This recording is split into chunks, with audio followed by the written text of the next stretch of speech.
សួស្តីអ្នកនរគ្នាថ្ងៃនេះខ្ញុំនឹងមកមានអ្នកនរគ្នារបៀបការបោកក្អានៅក្នុងប្រទេសចិនដែលជានៅក្នុងសាលាពួកខ្ញុំផ្ទាល់ហើយការខ្ញុំរៀននៅសាលាមុនក៏គេបោកអញ្ចឹងដែរនៅក្នុងសាលាមួយសាលាតែងតែដាក់ម៉ាស៊ីនបោកក្អានៅមួយកន្លែងសម្រាប់ឲ្យសិស្ស International ទៅបោកក្អាជាក់ស្ដែងនៅក្នុងសាលាពួកខ្ញុំគឺនៅជាន់ទី13អញ្ចឹងគេដាក់នៅកន្លែងបោកក្អានៅម៉ាស៊ីននៅកន្លែងនៅទាំងអស់អញ្ចឹងពេលដែលយើងចង់ទៅបោកយើងត្រូវចុះទៅជាន់ទី13ដើម្បីទៅបោកពីមុនគឺអត់មានចែកស្រីប្រុសទេម៉ាស៊ីនគឺប្រើនៅរួមគ្នាទាំងអស់ចឹងទៅក្រោយមកបានគេចែកស្រីផ្សេងប្រុសផ្សេងអញ្ចឹងសរុបទាំងអស់គឺមាន8ម៉ាស៊ីនអញ្ចឹង4ម៉ាស៊ីនរបស់ស្រីនិង4ម៉ាស៊ីនរបស់មនុស្សប្រុសត្រឡប់ពួកខ្ញុំគឺមុនបោកគឺត្រូវដកអានេះចោលសិនដើម្បីយើងដក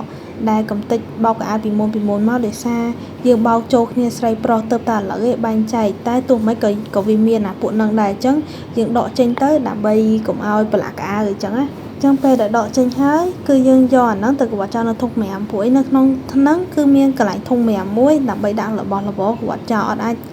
បោះចោលនៅលើអិតអីបានទេអាហ្នឹងគឺខុសហើយវាក៏ជាការអនាម័យមួយសម្រាប់យើងអស់គ្នាដែរបោះចោលញ៉ៃតាមគ្រប់កន្លែងអញ្ចឹងវាមើលទៅអាក្រក់មើលមែនតើហើយក៏វាពិបាកអនាម័យដែរអញ្ចឹងបន្ទាប់ពីពួកខ្ញុំដកចេញហើយគឺពួកខ្ញុំត្រូវលាងម៉ាស៊ីនរយៈពេល2នាទីសិនរួចហើយបានពួកខ្ញុំដាក់ក្អាវចូលបាក់ដើម្បីបោកអញ្ចឹងពេលដែលបោកក្អាវហ្នឹងគ្រាន់តែយើងដាក់ក្អាវចូលហើយដាក់សាប៊ូធម្មតាចឹងមកគ្រាន់តែហាម៉ាស៊ីនបោកក្អាវនៅនេះគឺគេអត់មានកន្លែងដាក់សាប៊ូទេអញ្ចឹងយើងដាក់សាប៊ូនៅលើនឹងយកមកបន្ទាប់ពីដាក់ក្អាវហើយដាក់សាប៊ូហើយគឺយើងបើកទូរស័ព្ទបើក WeChat ក៏បានបើក Alipay ក៏បានដែរអញ្ចឹងខ្ញុំបើក Alipay ដល់ហើយយើងយកមក scan នៅលើ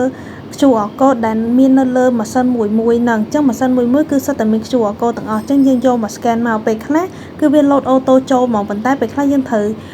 scan ម្ដងទៀតដើម្បីចូលអញ្ចឹងពេលចូលទៅដល់គឺមានជម្រើសច្រើនសម្រាប់ក្នុងការបោកក្អាយើងចង់បោកប៉ុណ្ណានាទីគឺយើងអាចរើសយកប៉ុណ្ណឹងនាទីហើយតម្លៃលុយគឺគេខុសគ្នាទៅតាមហ្នឹងអញ្ចឹងសម្រាប់ខ្ញុំយកតែ25នាទីដោយសារក្អាខ្ញុំអត់សូវប្រឡាក់ដែរអញ្ចឹងក្នុងហ្នឹង25នាទីគឺអស់តែ150ទេអញ្ចឹងពេលដែលយើងចុចចូលជឿរើសយកមក150នឹងហើយយើងចុចចូល pay ទៅយើង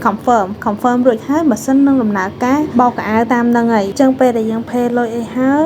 គឺយើងត្រឡប់មកវិញមកអញ្ចឹងយើងចុចចូលអាកន្លែងឆាកខាន់ដូចយើងចូលទៅមើលដើម្បីដឹងថាការបោកក្អាវយើងគឺប៉ុន្មាននាទីចប់អញ្ចឹងដូចគេដាក់នៅលើហ្នឹងគឺ15:48នាទីចប់ហើយអញ្ចឹងពេលក្នុងដល់ម៉ោងហ្នឹងយើងអាចឆែកមើលថាចប់នៅបើចប់ហើយយើងចង់មកយកក្អាវមកហើយនេះគឺជាម៉ាស៊ីនទឹកក្តៅនិងទឹកធម្មតាក្នុងមួយជាន់គឺគេដាក់ឲ្យ2គ្រឿងសម្រាប់ប្រើប្រាស់ខាងឆ្វេងនិងខាងស្ដាំគឺទឹកខុសគ្នាមួយទឹកក្តៅនិងទឹកធម្មតាអញ្ចឹងបើយើងចង់យកទឹកមួយណាគឺយើងគ្រាន់តែយក WeChat មក scan មកគឺបានហើយពួកឯង Alipay ប្រើអត់បានទេអញ្ចឹងប្រើបានតែ WeChat ទេអញ្ចឹងយើងគ្រាន់តែយក WeChat យកមក scan មកគឺទឹកវាហូរចុះមកហើយ